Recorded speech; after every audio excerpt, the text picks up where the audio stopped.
Welcome to episode 226 of In Touch with iOS, the show that talks about iPhone, iPad, Apple Watch, Apple TV, and related technologies. I'm your host, Dave Ginsburg, and my guest this week's back on the show, Mr. Mike Potter, for Mac Guys Only and Mac Stock. How you doing, Mike? Hey, Dave. Always great to be on your show. Thanks for having me. Absolutely. We always have a lot of fun here. And Jeff Gamet's back here on the show. How you doing, Jeff? I'm doing great, and it's a special treat to get to hang out with both of you at the same time. Yeah, and we had a little bit of pre-show talking about Lego, so we got that out of our systems for the moment. And So we're here for so we think if we're going to sneak it in somehow, I'm going to find maybe a Lego iPhone or something, right? I have one, a custom printed iPhone from it's just one tile, but it was from one of the custom Lego minifigure companies. Yep. Anyhow, see, there you go. Yeah. It's a thing. I got you. No worries. I got you guys covered. So I think we had a few things that happened this past week. Apple did press release announce that the new iPad and the new Apple TV. Surprise about that one. We'll touch that a little bit. Lots of news as well to go on this week, so might as well just jump right into it here. So first news story, we have Google completes the rollout of iOS 16 lock screen widgets with its update to the Maps and Search. This last week. Google has now rolled out to all the promised lock screen widgets for its iPhone apps, including the Google app, Gmail, Google Maps, Chrome, Google News, and Google Drive. The rollout was completed. This was about a little less than a week ago. So all these little widgets are now available on the lock screen, which is awesome. I started playing around and put the search on the widget, and I think that's really cool. Just to be able to just tap it and do a search real quick and easy. You got any, Jeff? Have you tried this at all? No, but while I have the Google apps, several Google apps on my iPhone, it's not because I want to use them. It's because there's integrations that I need for those apps to be there to work. Otherwise, yeah. But good on them. And it's good to see Google, even though they are a direct competitor to the iPhone with Android OS, that they're right here. Just staying on top of it and making sure that we have features like this when they promised. Absolutely, Mike. Have you tried any of the lock screen widgets? No, I haven't. And I have not really set up any lock screen widgets on my phone since I upgraded to iOS 16. You need to. True. I'm sorry. Yeah, you do. You need to. No, the truth is I'm hoping 16.1 that's coming Monday is going to solve some of the frustrations I have with the way these lock screen setup, the lock screen setup process works. I find it overly complex for the simple things I want to do with it, such as changing a wallpaper. I just want to change my freaking wallpaper, and you're making me set up a whole new lock screen layout. I just want to change the wallpaper. And we've got 200 as the max. So yeah. So I found the process frustrating. The widgets are cool. I guess I could see using activity widgets or something like that on there, but for the most part, I don't need them. I have what I need on my watch, or I get the notifications I need on the phone. I haven't found a need for lock screen widgets yet. Okay. All right. Well, it's not for everybody, but there's quite the craze with the lock screen widgets and the lock screen customization for that matter. Well, it's so new, right? It's new and shiny. So of course. Yeah. New and shiny. Yep. Next story here is iOS 16 features an all-new iPhone keyboard layout option. iOS 16 added native support to the Dvorak keyboard layout on the iPhone, providing users with an alternative to the standard QWERTY layout. And they were noted that this was going to happen a couple months ago, and a number of news organizations mentioned that. So I've never used a Dvorak keyboard. I don't know if you have, Jeff, but I have tried, but I just haven't had the time to really get into learning it. But I totally get why it's superior to QWERTY. because QWERTY is designed to slow us down. It was designed to so that we wouldn't jam mechanical typewriters. Right. And Dvorak is designed to be more efficient, so you can type faster. Honestly, I didn't realize there wasn't a native Dvorak keyboard in iOS. The big news for me was when Apple said, "Oh, and this is coming," and I did the Scooby Doo because I thought it had always been there. I did too. I had no idea it wasn't there. I have to be very careful switching keyboards because I learned to type on a membrane keyboard on my Sinclair ZX81. Oh, and, good times. Yes, absolutely good times. But that and then the chiclet keyboard on my Sinclair Spectrum are how I learned to type. So I have never taken a typing course in my life. I'm actually relatively good at touch typing for the most part, but every once in a while I need to just make sure I'm in the right realm of the keys on my keyboard to be efficient. Otherwise, things start coming out like that. And so to switch up or attempt to switch to something new like that would be a complete and utter disaster for me, I think. But awesome that it's there because I know a lot of folks who do use it. Yeah, absolutely. Yeah. So that's good. And there's so many other keyboards you can add. Well, now we got Dvorak. And not next story here is not John C. So Apple has begun selling the Belkin mount for using an iPhone as your Mac's webcam. Well, of course, I've been using my iPhone as a webcam for quite a while here with my Plexicam and using Camo, but macOS Ventura is going to have the new feature called Continuity Camera that features allow you to use your iPhone as a webcam on your Mac, and that'll be coming Monday as we record this. But Belkin they actually had showed this at WWDC that this was going to be available. It's just now gone on sale this week as we record, so it's $29.95. Of course, I bought it, and Apple. On the Apple's online store, I was supposed to have it yesterday, but of course, Apple makes you have to sign for it, and it's a $30 item, and someone's going to steal my $30 item, and I'm going to get really upset about, right? So I didn't get it today. But got to go pick it up. But it is available in black and white. Mounts right to the Mac with no special tools, and it's of course the MagSafe that attaches right to the iPhone with the MagSafe. And I'm looking forward to trying it out on the actual MacBook Pro lid and see how it goes. But it's not something you guys would be looking at maybe doing. I'm very interested in this, in part because I don't want to take my my Logitech camera off of my Plexicam. Right. So yeah, this would be a cool way for me to have a higher resolution camera as an alternative. And if I'm traveling, then I could just hang it on my laptop screen. Yeah, exactly. And and I think I can put it on a tripod also. So I could do a multicam setup here. And, yeah. Good. It does double as a kickstand, so it can be used as a kickstand with the built-in ring, so you can do it. It's very similar to what a pop socket does. So I think it's got multiple uses. Something you considered, Mike? We spent quite a bit of time talking about continuity camera on for Mac OS only this last week, and Eric and I were trying to figure out the need for it. There's some really awesome features of it, and I know I'm excited to give it a try, but I hesitate to use. And as I said to him, I have my phone sitting here on the desk in a stand, so that in the event something comes up I need to take action on, I can take action on it on the phone. When it's being used as a camera, I can't do that. So I do have an older iPhone 8 Plus sitting here that I could use, and that would be perfect for it because the battery in this phone is starting to go bad. So tethering it to my Mac would be a great way to do it. But I have two questions, Dave. One, weren't you using a different holder for your phone, like a clear holder? I thought you had something else that you were using.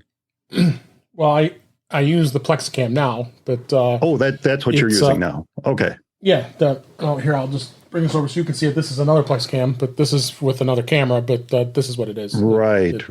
So that's a much more complex situation or setup. Yeah, but the nice thing is it does keep you're doing eye level here because it's on my screen. I put it and I move windows over because I have my 32-inch monitor. Yeah. So it is nice there. But in this case, this is more for when you're traveling. You're not going to want to lug this thing with that. Where I can just take this.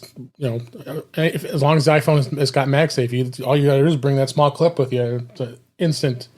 Much better webcam than but although the MacBook Pro, I have the M1 Pro that does have a much better webcam now, but iPhone's going to give you the best results. Yeah, I have fallen in love with MagSafe accessories since I got the iPhone 13. Now that kind of contradicts what I said about not wanting to use my iPhone 13 as my camera while I'm using it, but I do wonder, will future editions of the MacBook Pros have a MagSafe adapter built right into the lid? That would be awesome. That's something maybe in the future. That would be great.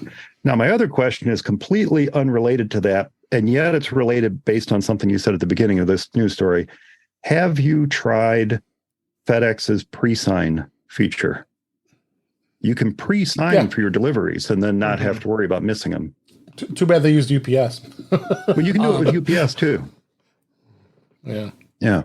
Yeah, I do the pre-sign for all those deliveries. I have not had anything disappear yet, but I'm also tracking like obsessively on delivery day. Yeah, me too. Yeah. So I'm there, whether I pre-sign or not. I'm there opening the door and pulling it in within minutes of it being delivered. I'll take a day off of work just to get a new delivery from Apple. So I know what you're saying. Yeah, so check it out. We're definitely gonna. Once I get it, I'll give you my review and let everybody know how that is. Cool. The next story here is DaVinci Resolve, which is an awesome video editing program, which is more or less free, is coming to the iPad Pro, and it's going to have an enhanced version that is working, and we don't know officially as of yet. They didn't announce this actually yesterday as we record this, that they indeed are going to be releasing something in the fourth quarter, which we are more or less in the fourth quarter now, so it's going to be a little later here. It will be enhanced with the M2 chip that just came out with the iPad we'll be talking about, but I'm wondering where this is going to be compatible with. I would assume M1 for sure, but I don't know if anything beyond that. I think Jeff, you being a big LumaFusion fan and user, that works well with you have the A15 processor that works well for you, right? You think DaVinci would not leave the other iPad users behind, or do you think they'll release it? Because they haven't announced it yet. So as far as which models.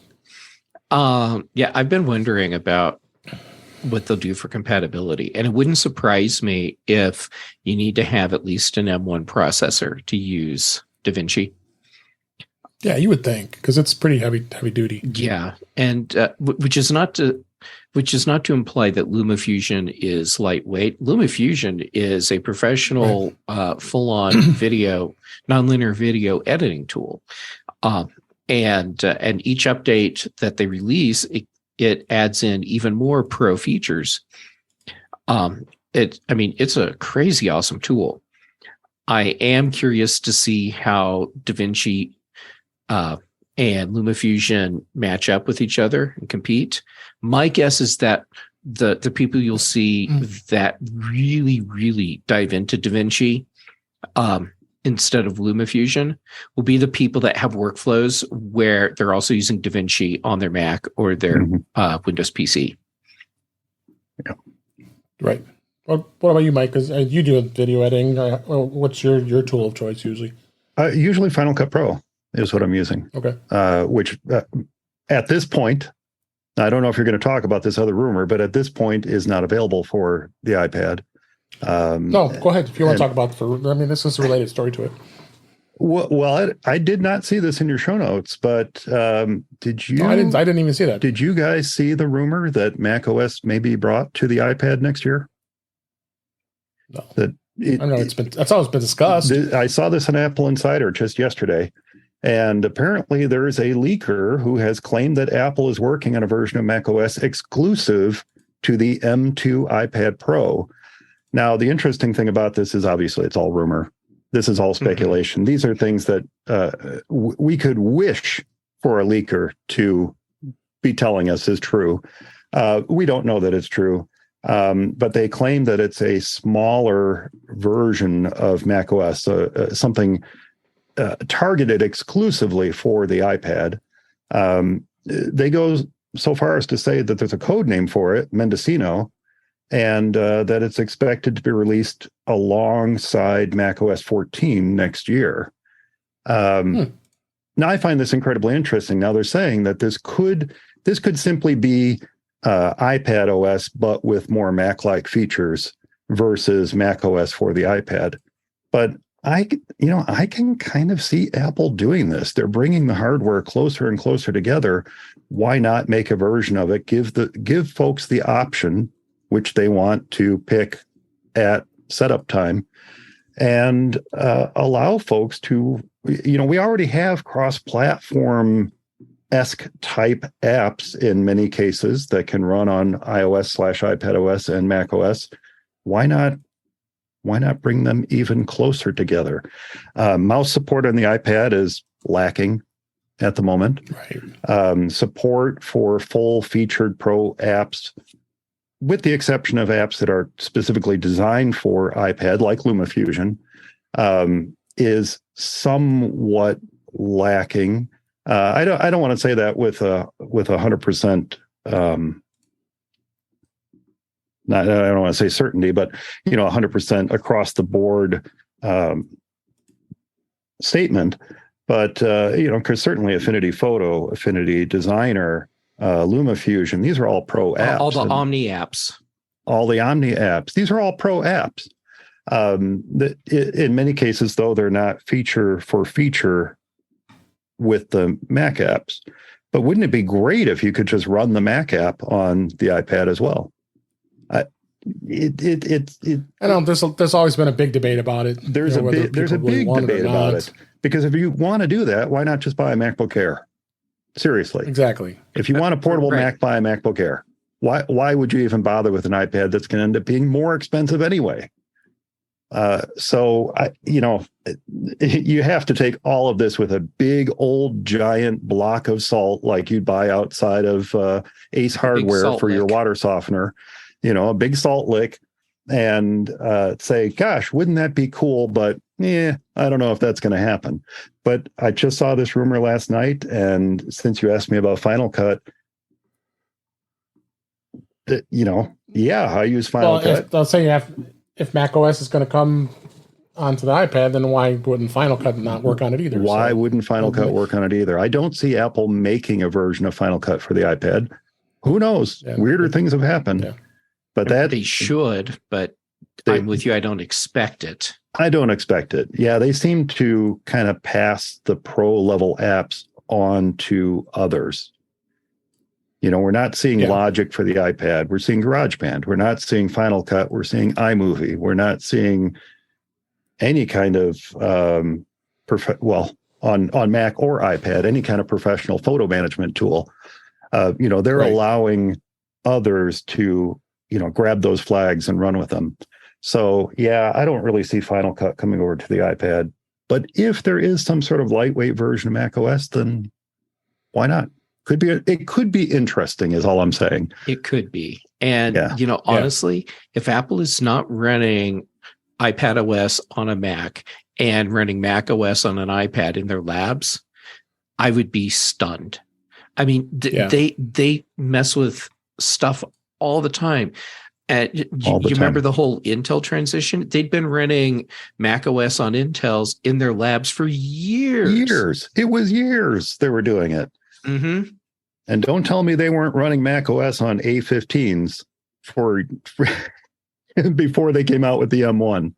Yeah. My guess is that Apple has been doing this chimera thing with their products and operating systems in their labs for a long time, which is a great way to figure out what works and what doesn't, so that when we actually get public releases, we get things that make sense because they've gone through the trouble of figuring out what totally fails before it ever gets out of a secret lab. I agree with you. Yep, it is Tim Cook's monster, not Frankenstein, right? Right, it's Tim Cook's monster down in the lab underneath that giant circular structure in Cupertino. There's a secret lab with vines hanging from the wall and lightning shooting through the ceiling and all that kind of stuff, and that's where they're doing all this stuff. But I agree with you. It's happening. It's been happening, and it will continue to happen. Absolutely. Well, I put that in the show notes now. Thank you I had missed that story, but that was a good discussion, and it's going to be interesting to see where it goes. Yeah, for sure. If at all, if it's just an option, I think that would be cool. But I don't know. I can't imagine that Apple would consider it being the permanent operating system at some point. As long as you're speculating, here's my speculation. Let's say Apple actually releases this, and the rumor's legit. It's not going to be an option when you set up your iPad. Do you want to run iPadOS or do you want to run macOS? You buy an iPad that runs macOS, or you buy an iPad that runs iPadOS, and you don't get to change your mind later. You know where I thought you were going with it, Jeff? I thought you were going with a Mac with a detachable keyboard, which is essentially the same thing. Yeah. Yeah. Let's take a MacBook Air. Even if they won't ship it with a detachable keyboard. It'll be a $250 option, but it'll be, or $350 option, but it'll be essentially a tablet Mac. That's what they're going to sell it as. Right. It's not going to be sold as an iPad running Mac OS. It'll be sold as a tablet Mac. Mm-hmm. Right. Yeah. Which means, of course, they would have to go touchscreen, and Apple's been pushing back on touchscreen Mac OS forever. Which makes sense because Mac OS was never designed for a touch interface. Nope. And we can see how that's worked out for Windows. People tolerate Windows Touch, but it's not. Oh, it's damn! not I hit the screen experience. again. The article does touch on that when you get a chance to look at it. They do touch on this being a lightweight version of Mac OS and with a larger interface for touch purpose. Yeah. Mm-hmm. Yep. I got the link in the show notes here with that last news story for this week. Let's go on to topics. We always talk about beta, but before we get into 16 beta, iOS 15.7.1 was released, and I didn't even realize there was a release candidate that just came out. But it was made available earlier this week. Actually, this was yesterday, the story as we record. It says that it apparently is preventing a Face ID from working on at least some iPhones, according to some reports over social media. Affected devices included iPhone 12 Pro, iPhone 13 Pro models at a minimum, but it's quite possible it's other models that are impacted. Affected users who were attempting to reset the Face ID on the iPhone would say, get a Face ID not available. Then I worry that maybe they think it's a hacked screen or something, because you'd always get that when you replaced it with a non-Apple screen. So I didn't realize that there was a release candidate. I have a developer account, and 15.7 has to stick around because there are devices that are end of road as of now. It's like iPhone 7 and older, up to the ones that were still compatible to 15. So they are still keeping those in place. So it's going to be interesting to see where that goes. But just wanted to mention that for those who have older devices that you may be experiencing a problem. Hopefully not, because that's why it's release candidate. It's still being tested. Any thoughts before I move on to iOS 16.1? No, other than I have thought the entire process of iOS 16's release has been an interesting one. That Apple is giving folks the option: do you want to move to iOS 16, or stay here and Like we'll give you 15.7 or whatever. I don't remember that ever being the case. I always remember they did that. Oh, you're on iOS 14. Here's 15. Oh, you're on 12. Yep. Here's 13. I don't remember there ever being a choice saying stick on this one or go to this one. I think it started like around iOS 14 or maybe iOS 13. It was last year, so it was iOS 14 to 15 for transition. 14 to 15, the transition. I don't remember that. I just remember it saying, oh yeah, we talked 15. About that because it would kind of appear at the bottom of the update screen. Oh, by the way, also available. If you had an iPhone that didn't have a big enough screen, it would just be hidden. And there's no indication that you would need to scroll up to see the line at the bottom. This is, by the way, there's a new operating system. You want it. Yeah. So, that started at between 14 and 15. Wow. Yeah. So, see, I pretty new. I missed the option. I guess I just upgraded. I said, let's go for it. Yeah. Well, it's because you live on the edge like that. I live on the edge. So Apple did seed the 16.1 and iPad OS 16.1 release candidates to the developers, and I believe it's in public beta as well.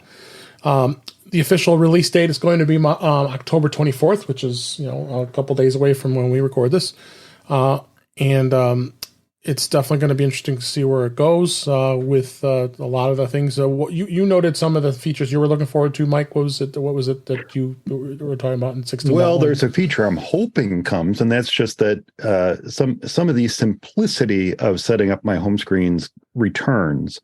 Like I said, for example, I just want to change my wallpaper. I don't want to go through the whole process of creating a new layout and all. I just want to change the picture. That's all I want to do. Well, they have that first home. You have that first page that you can't. I don't think you could change it though. It's because it's under. Well, I guess it's under collections. To do what should be a simple thing is overly complex. I don't think the process of creating new layouts for the lock screen is complex. I think that's actually pretty good. But when I want to do something like I used to do, just like where you go to settings. Yeah. Settings, wallpaper, boom, done. I don't want to have to go through this whole process each time. And that is the one thing I kind of hope comes back. Because if I go into wallpaper and then customize, I have to go to customize. And then you get the whole screen modification thing and not just pick a picture. Pick a picture. I just want to pick a picture. Yeah, no, like it used to be, like in 15. Like in 15. Exactly. Yeah. So we'll hit a lot. I'm just going to just review the features that are coming, and we'll talk about it next week because everybody will have it live after Monday. So, but you got the iCloud shared photo library. It allows you to do it much more seamless sharing. The live activities, so third-party apps such as Uber or even sports leagues like Major League Baseball and NFL can put real-time scores in those in that live activities. Fitness Plus is going to be, and then that was just announced during one of the press releases that's going to be able to be used on an iPhone, and if you don't even have an Apple Watch. The wallet is going to have some much more secure ways of doing your car key, hotel room, and other keys in the wallet.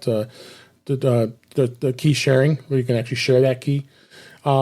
And then Apple did announce, we talked about this last week, that they are going to be creating a new savings account for the Apple Cash Card with the Apple Card customers. Yeah. So that daily cash can be just put into a interest-bearing Goldman Sachs savings account that's linked right to the Apple Card account. Isn't that interesting? So that's going to be awesome. I'm going to set that up. That's very cool. What do you think about this clean energy charging that's coming to 16.1? I still don't understand it. It says it aims to decrease the carbon footprint of the iPhone by optimizing charging times for when the grid is using cleaner energy sources. Wonderful. Isn't that overnight? Don't they always say don't charge your phone overnight?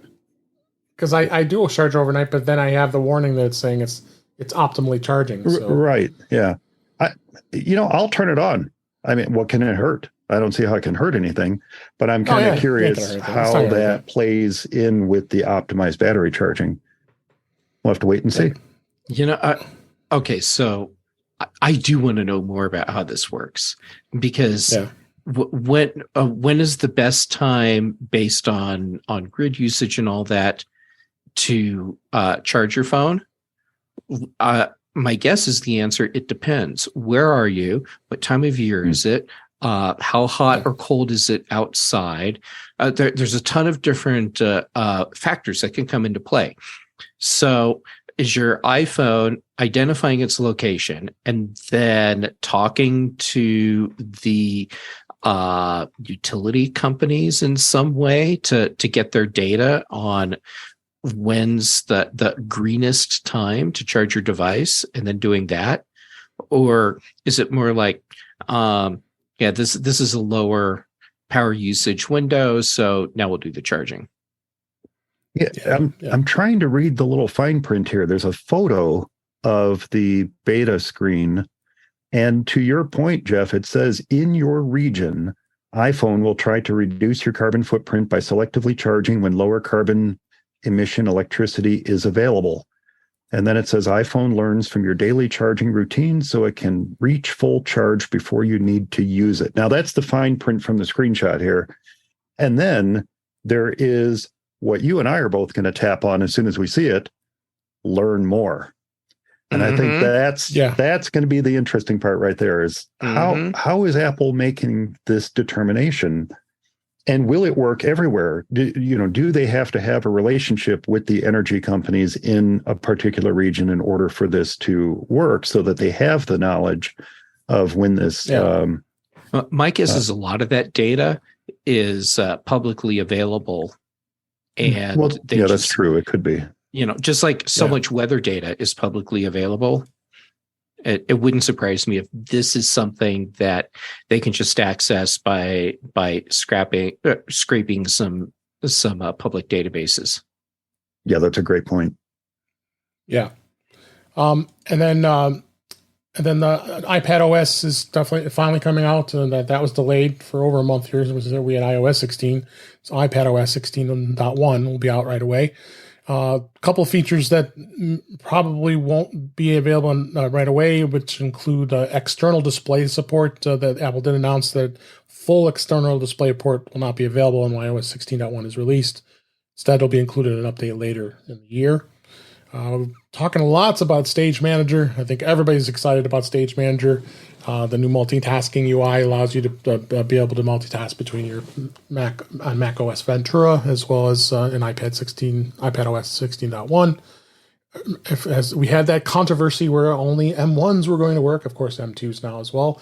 However, they softened those restrictions and now it goes all the way up to a 2018 A12X or a 2020 A12Z. However, those A series iPad Pros will still not be able to run Stage Manager on an external display, and it sounds as if Apple has no plans of making it work later either. So they're going to be a bit limited with that feature. So there's going to be a bunch of other stuff. We'll hit that as far as when that happens as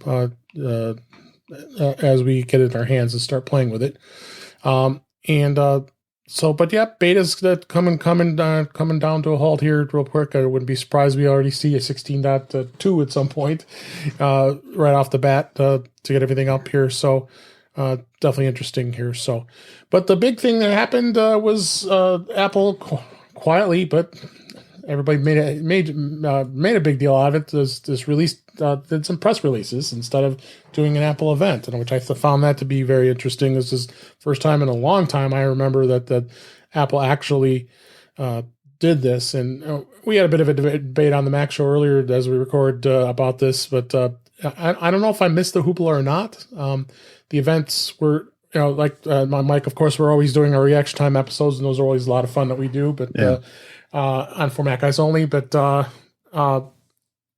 we could probably do that now and just read press releases and just start talking about it like we're doing right now.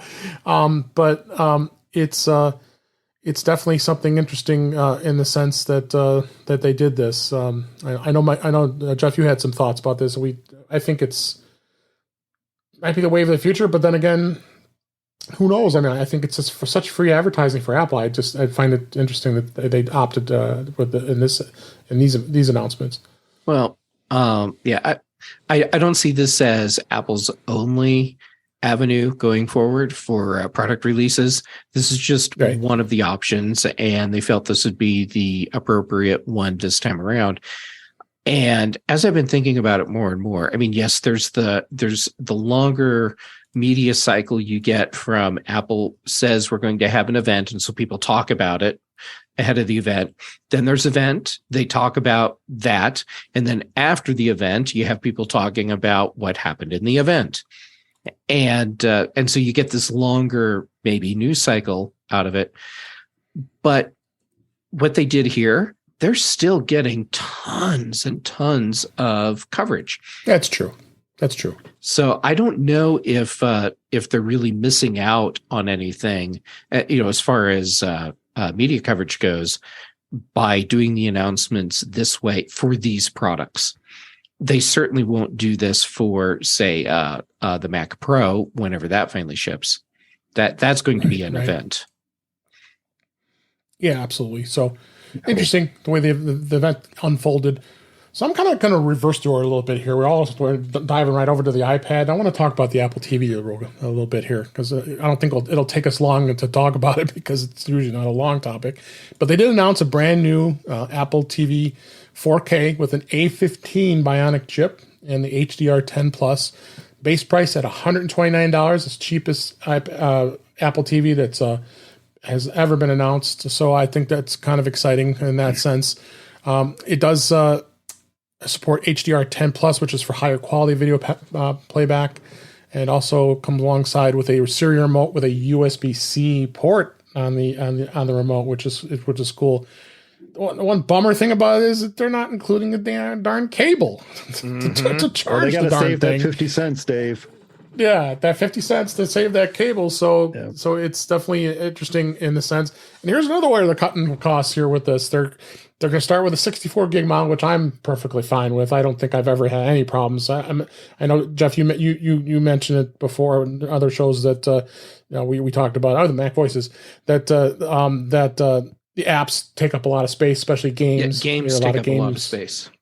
Yeah. If you're a lot of gaming, I'm not a gamer, so you won't see. I think Mike's the same way. So I don't think that's a huge deal with 64. But the 64 does not come with an Ethernet connection. Then who is always? I don't know if everybody uses Ethernet ports on their Apple TV. I think I got close to my connection, I think it's important to do it. But a lot of times people are it's down in their family room, wherever they're nowhere near their router. So they use Wi-Fi. So now Apple opted to exclude that Ethernet port on the low end model, and then you go up to the 128 gig version that does have the Ethernet port, and that brings the price up. I believe it was to $169, and also supports threaded networking on the 128 Wi-Fi version. So those were available as they announced them couple days ago as we record, and they're going to start shipping on November 4th. So we got 2 weeks before that's going to be hitting. So interesting to see what they did. This our a friend of the show and frequent guest Andrew Orr did a comparison of the last year's and this year's model in Apple Insider. Here we have a link in the show notes about it, and he dove in here and just kind of giving a comparison between the 2021 version and the 2022 version. So really, weight is a huge deal here. It went from 15 ounces to 7.3 ounces. Boy, that's quite a dramatic drop in size. I just noticed that. Yeah. And then the spacing kind of doubled as far as storage goes. But everything else was more or less the same. You got Wi-Fi 6, you got HDMI 2.1, all the other stuff was in there. I don't see a drastic much of a change beyond the processor bump because you went from the A12 to the A15. But I even noticed I did grab one of those 2021 models during the Amazon Prime deal when they were selling them for $109. Mm-hmm. And I was using an HD, which is was a much older iPad. You definitely notice the performance increase from that and that one, but you definitely notice even more with this new model when you go from the HD. And Apple did discontinue the Apple HD model, which is not surprising. So we're down to just this one model now with the two different sizes. So, do you have comments on this, Jeff, with Apple TVs? You have an Apple TV, right? You've been using it. I do. I'm still rocking an Apple TV HD.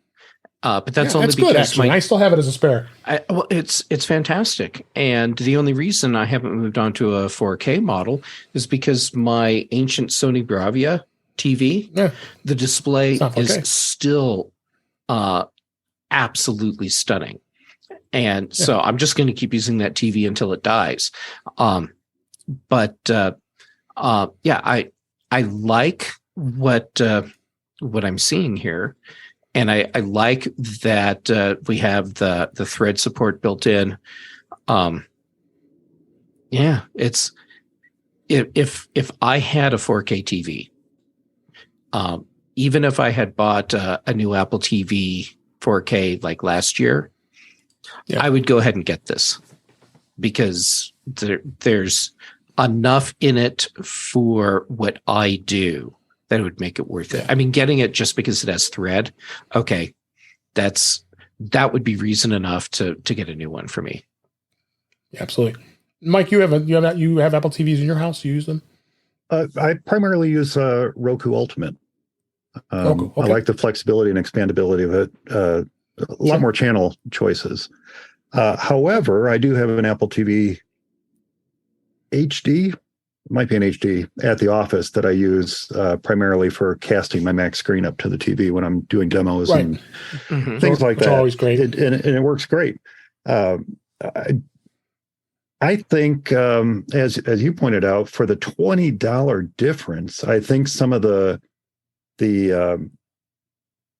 information that's really being buried about this is for $20, you're getting a heck of a lot more at $149 than you are at $129. It's almost like they're trying to reach that price point and say, okay, well, here's what we can give you for $129, but you really want this other one.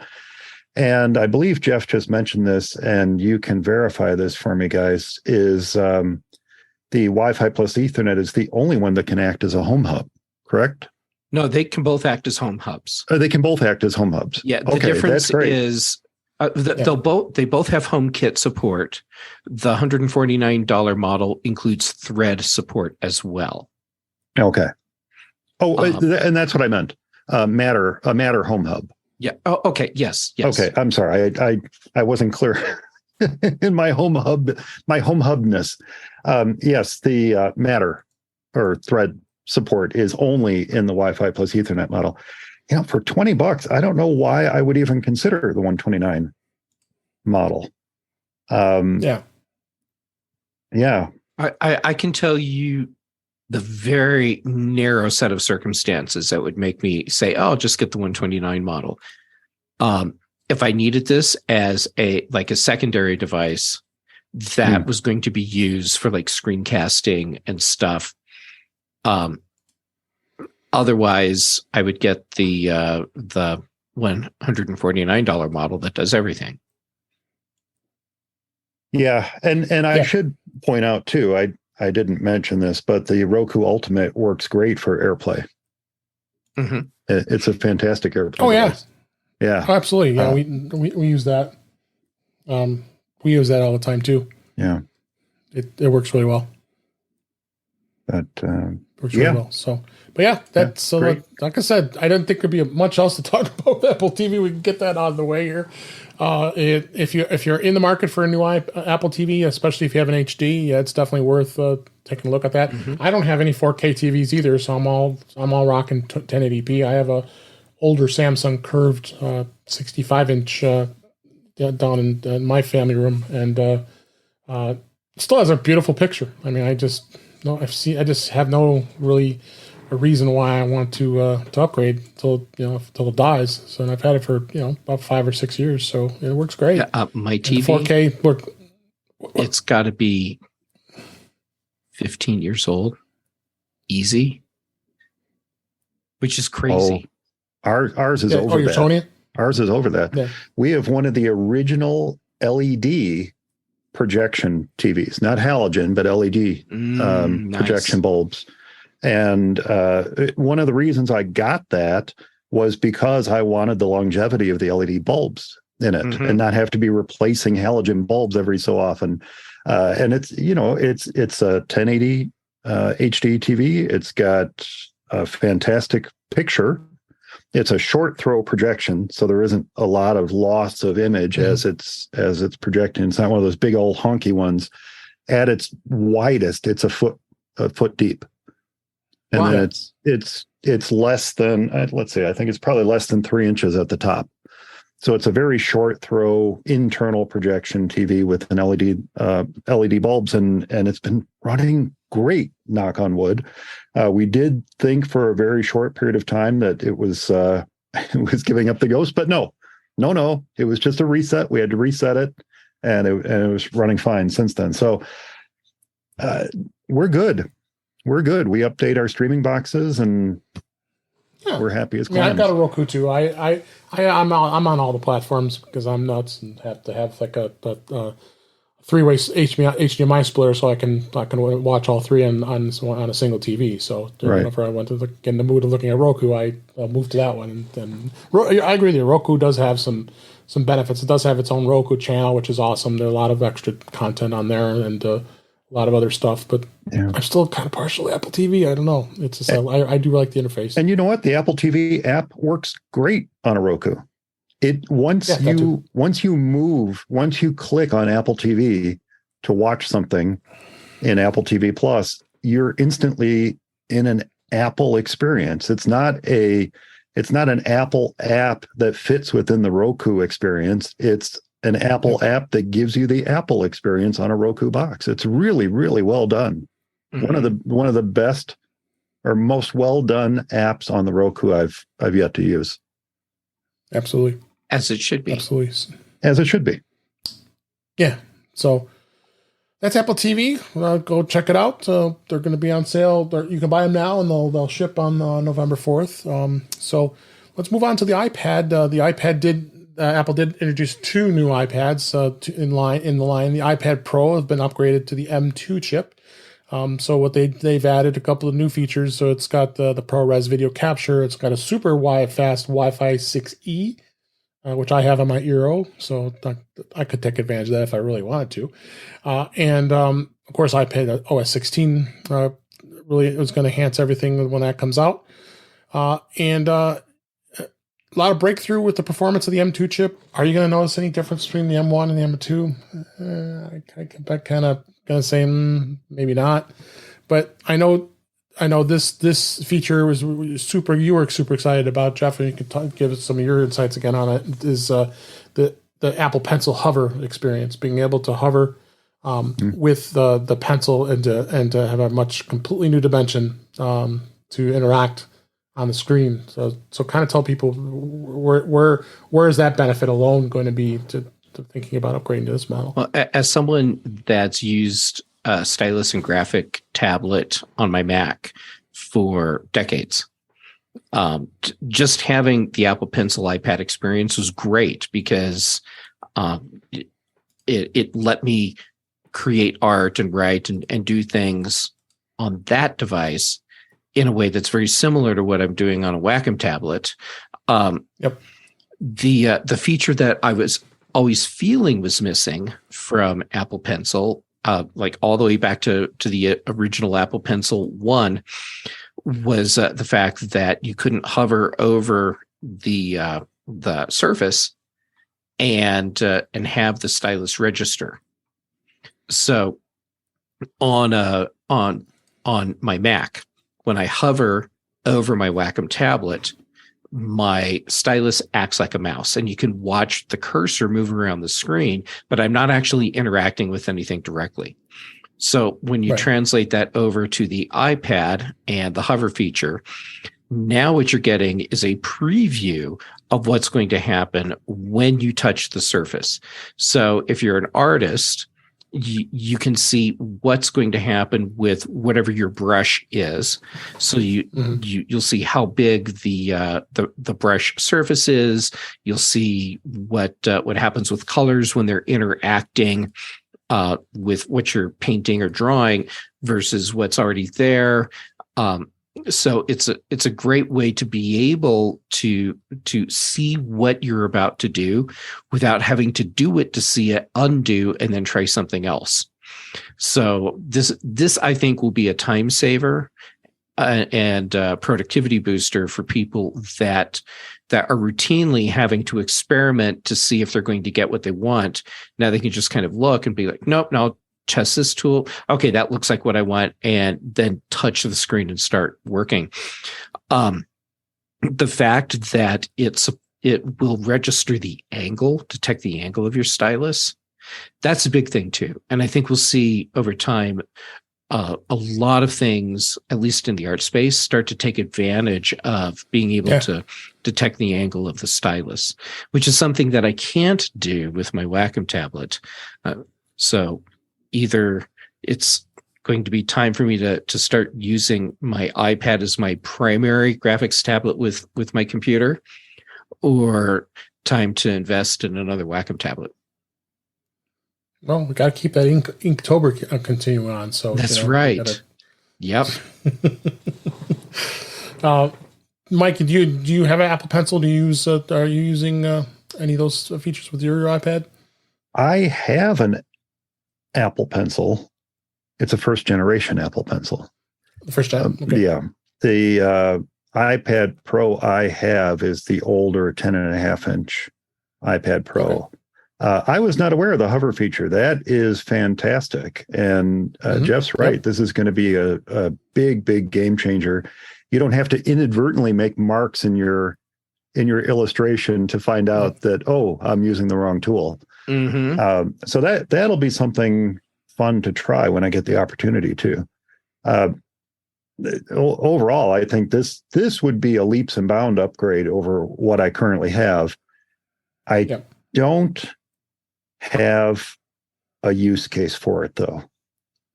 And that's my issue with the iPad is for the I purchased the iPad for MacStock. I purchased the iPad to be a controller for my Sling Studio that I use at MacStock, managing the cameras, controlling the recording process and all that kind of stuff. And when MacStock is not happening, the 2 or 3 days a year that it's not happening, it's primarily a media consumption device. And that's about it. I don't use it for any productivity. I tried setting it up with Sidecar. Didn't find that all that, terribly useful. And I don't really do any productive work on it for the most part, just minor stuff here and there. So I would need to have a great use case scenario to upgrade to a new iPad Pro. And I fear that use case scenario will be when my old one is no longer supported. That's going to be the use case. Okay, now it's time to upgrade to a new one. I think this is going to be the last year, I bet. If they go to iOS 17, I might be, or iPad OS 17. It may be. I have this feeling. As long as the Sling Studio software continues to run on it, though, I'm good. Mm-hmm. You can stay on. Now, the interesting thing about the Apple Pencil is I purchased it and I had all these wonderful visions for how it could be used. And it does work great with Affinity Photo. It works fantastic with Affinity Designer. I've used it to take notes. But for the most part, my Apple Pencil is gathering dust and losing battery charge on the counter of our kitchen. And every once in a while, when the iPad reminds me that it needs a charge, I'll go over and I'll charge it. And then it stays on the counter gathering dust and and losing battery charge. So it honestly, for me, the Apple Pencil was not a good investment. I did not end up using it the way that I thought I would. I'm again, it's a first generation Apple Pencil.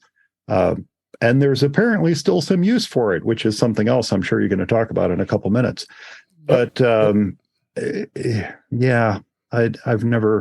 bought this wonderful Belkin case for it, though. It's an amazing case with a magnetic lid and the pencil fits in there and the little adapters and all that fits in there wonderfully. And it kind of sits in there. And that's how mine is. That's about it. So check out the Pro. They got the full line. You can the link. The the link of the article as well as information about all the new iPads are out. They kept pretty much the same, the storage capabilities on the Pro line of series. You got the 12.9-inch screen, you got the 11-inch screen. Prices will vary all the way up to about $2,000 if you really want to max it out with a 1 terabyte storage. But it can get pretty pricey, and they got the cellular versions as well. But the other thing I wanted to hit, as you just mentioned, Mike, is the iPad, the 10th generation model that was announced. So they announced that the next new generation of the iPad. The iPad, the 9th generation, was the last holdout with the Lightning connector on an iPad, because all the other iPads in the line have had the USB-C. Well, the 10th generation now has USB-C. You got the same storage. The pricing is a bit different. You go with $329 from the 9th gen to the $449 for the 10th gen. And storage is the same, 64 gigabytes, which I still find to be crazy to be that low. We wouldn't, it cost them nothing to put at least 128 and 256. The screen resolution is about slightly better than it was with the 9th gen. I do have a link in the show notes again for our friend and frequent guest on the show, Andrew Orr, did a great comparison of these two models. You go from 10.2 to 10.9 inch of the screen. Processor goes from an A13 Bionic to the A14 Bionic. I don't see that being a huge jump. I mean, as far as processing speeds goes, they did completely redesign the iPad 10th gen, so it's more in line with the design of the square off feature like the 2018 models, like the 2018 iPad Pro, and the 11-inch, very similar to that. This was the interesting thing they did do. You got the rear camera is now at 12 megapixel on the 10th gen, but they did move the front camera. Now it's in the landscape position. So because we figure, and Apple finally realized, okay, that means that a lot of people are taking their pictures when they do use an iPad, because you look so dorky when you're holding it this way, with it looking up and down where you wanted to have it landscape mode. So they did put the camera in the landscape position. It's an ultra wide 12 megapixel, and of course center stage is still compatible with it.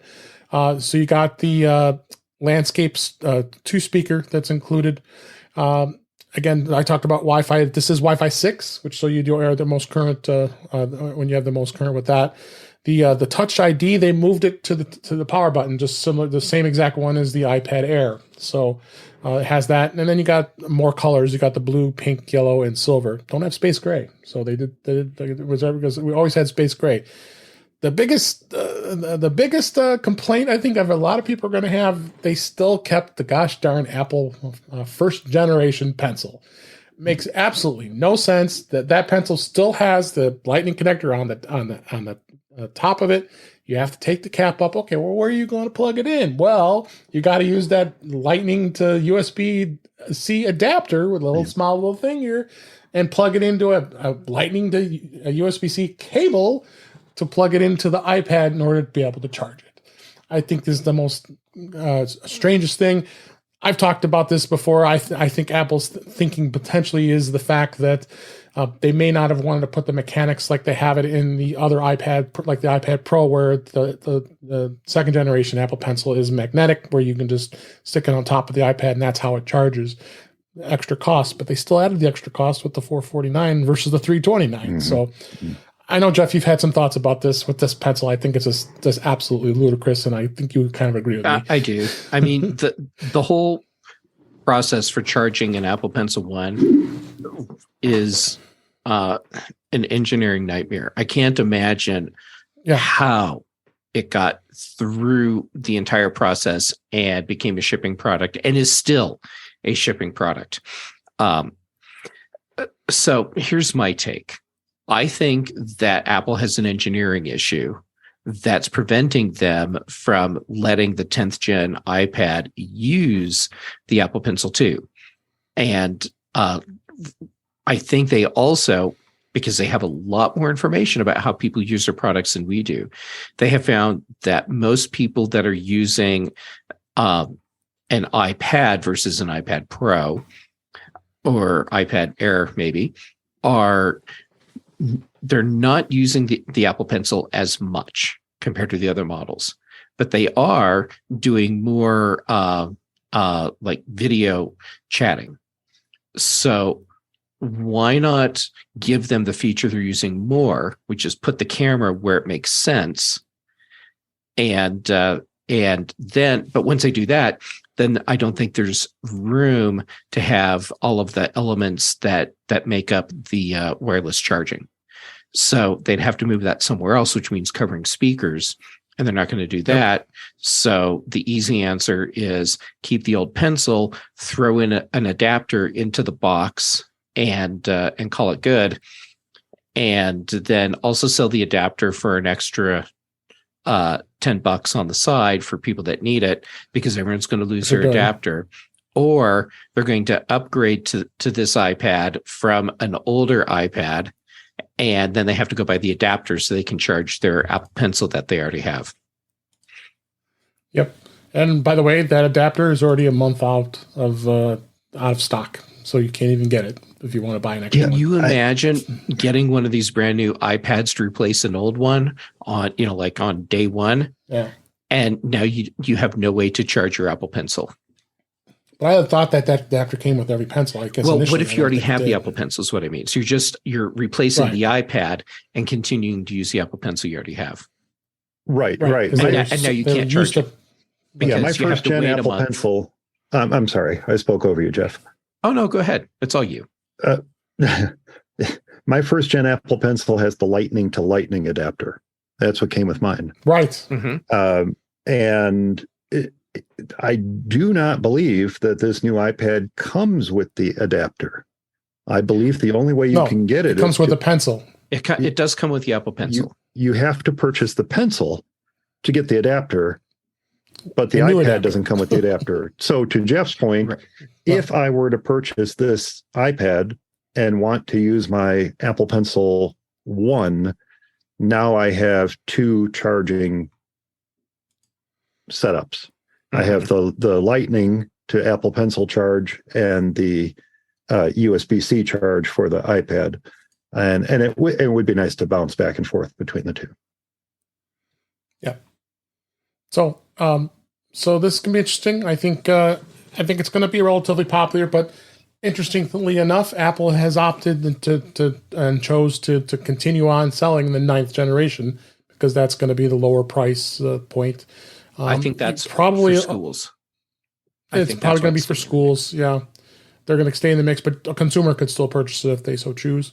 But yeah, that iPad always you see them during the holidays. You'd see them lower price, like $299, $269, depending on what the discounts are through the retailers. So yeah, it could be interesting to see it. But it does kind of saturate the market a little bit with all the iPads that are in the line now. You go from the iPad Pros to the iPad Air. I'll talk in a minute, and then you have the iPad, and then you have the iPad Mini. So they have kind of saturated this a little bit. But what I want to talk real quick about is the differences in the 10th gen of the iPad and the 5th generation of the iPad Air.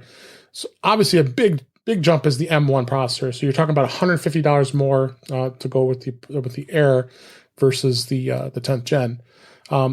The Air does also support the 2nd gen pencil, which is a big difference there as well. It does have a lot more in the sense of support. Both have the Magic Keyboard. I didn't even mention that the 10th generation iPad now has a new Magic Keyboard, which is $249. So add that to the mix, and you've got some pretty expensive stuff there for someone looking at entry level model here. But you do see a bit of a difference when it comes to the Air, when it comes to performance, and you got to justify, is it really worth your $150 increase? And it may not be. Somebody might be just perfectly happy with what the 10th gen does, but it's kind of small number there, $150 to go right back up. I mean, the iPad Air is going to support Stage Manager in there because it's a higher end model. But what do you guys think? You think Jeff does something? Is it worth it for anybody that want to just jump right into the iPad Air? I mean, the Air is a 2022 model. They did revise it, so So it is a current model. But what do you think? It depends on the use case, but Yeah. if someone was asking me about purchase options for a general use iPad, something that's going to give them the most bang for their buck and is going to give them the most versatility in what they can do, regardless of what their intentions are, I would steer them towards the iPad Air. I think all around that's the best just general use iPad. So why not spend the extra $150, move into that, and now you have something that lets you do potentially a lot more, gets rid of the weird charging situation for the Apple Pencil if you want to have one, and you have basically a pro iPad at a not pro price. That's how we always advertise the iPad Air as, and we've always talked about that on the show here. Is the Air is just a bargain, comparatively speaking to the having to go jumping up to the Pro. Still have an M1 chip. I mean, but you're getting you're getting a little bit of a break and still getting pretty much a lot of things that you probably don't need in the Pro that the Air offers. So people have to think that too. Do you have any thoughts on that, Mike? Before we wrap up, just one. Since we started this discussion about the iPad and the iPad Pro, the phrase that keeps coming to mind is there's been a lot of hate heaped upon the iPad, the new iPad, the 10th gen model. Yeah. And we talked about potential reasons why, one being the pencil, but I don't think it's the pencil. I think it's the price. I think $449 is a big ask. Now, this plays into what we were just talking about, but $449 for an entry-level iPad is a big ask. Now, yes, they kept the 9th gen in there, $329. Wonderful. Schools can use it. Small businesses using square stands can use it. That fits the form factor of the square stand. There's a big market for that. And there's a big market that will need to replace iPads on an occasional basis. So there's a reason to have that there, short of Square redesigning all their stands. But I think the price point is too high. I really think that that might be the mistake that Apple made here. Yeah. So, maybe rather than keep the iPad 9th gen at $329, look, we know it's going to go on sale, as you said, around the holidays for $299 or less. Right. That's what we paid for our iPad to go into the Square stand was, I think, $279 we paid for it. Mm-hmm. Why not just make it $299? Let's admit that's what it's going to sell for to most folks. $299. It's going to be on sale, $30 off all the time. So just make it $299 and then maybe bump that iPad 10th gen down to $399. And I wonder if that $50 price difference would alleviate some of the hate that's been heaped on it, that people would start to say, oh, yeah, okay, I understand it's still using the Apple Pencil 1, but look, it's under $400. Right. Now we're pushing, there's been a lot of studies done. Why does gas sell for $249.9? Because people don't want to pay $250. They want to pay $249. And when we see $449, my brain goes to $500. I jump to that next level. When I see $399, I go to $400. I don't go to $450. And so I wonder if there's a little psychological manipulation that could be done here to take the same thing. Yes, look, they made a lot of improvements to this. The Touch ID in the sleep wake button is fantastic.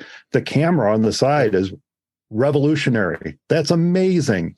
You talked about people taking pictures with it, but as Jeff pointed out, Zoom calls, FaceTime calls, we don't want to be holding our iPads in portrait mode. We want to hold them in landscape mode. Mm-hmm. That's how we want to see our friends and relatives. We don't want to see them in portrait. I want to see Jeff in landscape mode. And so moving the camera to the side is fantastic. I love that. But I just wonder if maybe that's subliminally, if $449 is what's causing so so much animosity towards this model iPad, because otherwise it's a fantastic machine. And as an entry level device, if someone is saying, I just need something, I need to consume media, I need to make some FaceTime calls, I need to do this, I always point people towards the iPad. You might point towards the iPad Air, but that's just a little too much for that type of user. Someone who borders on prosumer type user, the iPad Air is great. Absolutely, no question, especially with that M1 in it. But for that entry-level user, I almost always steer them towards the iPad. Even at $329, the 9th gen iPad is a great little machine. So I don't know. That's where my thinking is on this, that it may just come down to price on this. Yep. All right, guys. That was a great conversation. A lot of discussion about the new products. We'll definitely have more as we go in future episodes. But let's go ahead and wrap up for this week. That's a wrap for this week. Please send your comments, questions, and suggestions to our email address, which is feedback@intouchwithios.com. You can follow us on Twitter @intouchwithios. Support the show. Buy me a coffee at intouchwithios.com/coffee. We would really appreciate it. You can also become a Patreon of the show by going to patreon.com/intouchwithios. We have 2 tiers available to support the show. We would really appreciate it. Make sure you like, share, and subscribe so when you're notified to when we do our live stream, which is usually on Thursday nights at 8 p.m. Eastern, 5 p.m. Pacific, on our YouTube channel, which is youtube.com/intouchwithios, where you can also watch and listen to past shows. Visit In Touch with iOS magazine on Flipboard, where many of the topics we discussed are flipped into the magazine. The link is in the show notes, so we'll have plenty to flip this week. A lot of articles about all these topics. You can subscribe to the show in your favorite podcatcher, which includes Mimir, Pocket Casts, Overcast, and many others. But better yet, go to our website, intouchwithios.com, where all the links to all the ways to listen to us are there. I am Dave Ginsburg, and you can find me on Twitter @DaveG65. Mike Potter, thanks so much again for being back on the show. Where can people find you? Thanks for having me, Dave. It has been a blast. If folks want to reach me, they can reach me at formaceysonly.com or @formaceysonly on Twitter, or max.conferenceandexpo.com or @max.expo on Twitter. That's where you'll find me these days. Thanks, Mike. Jeff, as always, great to have you on the show. And where can people find you? It's always loads of fun to be here. People can find me on Twitter, Instagram, and YouTube. I'm Jay Gamet everywhere, like basically everywhere.